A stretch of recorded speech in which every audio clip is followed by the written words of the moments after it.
Namaste friends, I am Hemant Thakur, your diamond expert from All Your Jewels.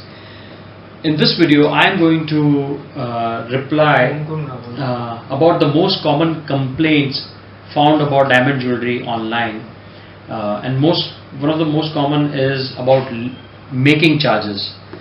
People have a lot of confusion about making charges. Someone is offering less making charges or more making charges, or someone has returned the piece of jewelry and got the making charges deducted, and got returned cash.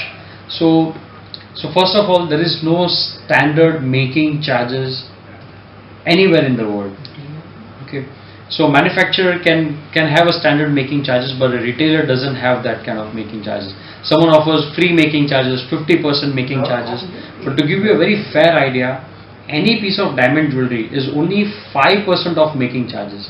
So 100, if it costs you 100, then only 5 goes to making charges, around 10 to 15 for gold, and around 80 to 85 for diamonds.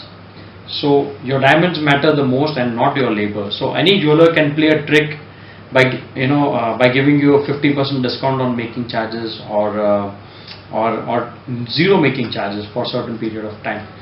But I would request, don't fall for it. Don't get trapped into all those marketing tricks.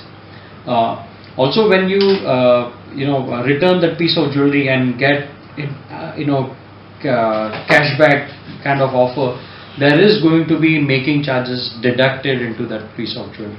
Okay, so if there is 10 out of the 100 getting deducted, then don't get surprised, because they are going to melt that jewelry and separate diamonds and jewelry in that piece. So your labor is going to get deducted no matter what. So that is a very standard process.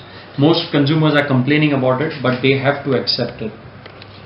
So I hope I have answered your question. If you have any such question about diamonds and jewelry and want an expert answer to it, then you can write us on jewels@allyours.in, and we shall try to answer you the best answer possible. Thank you.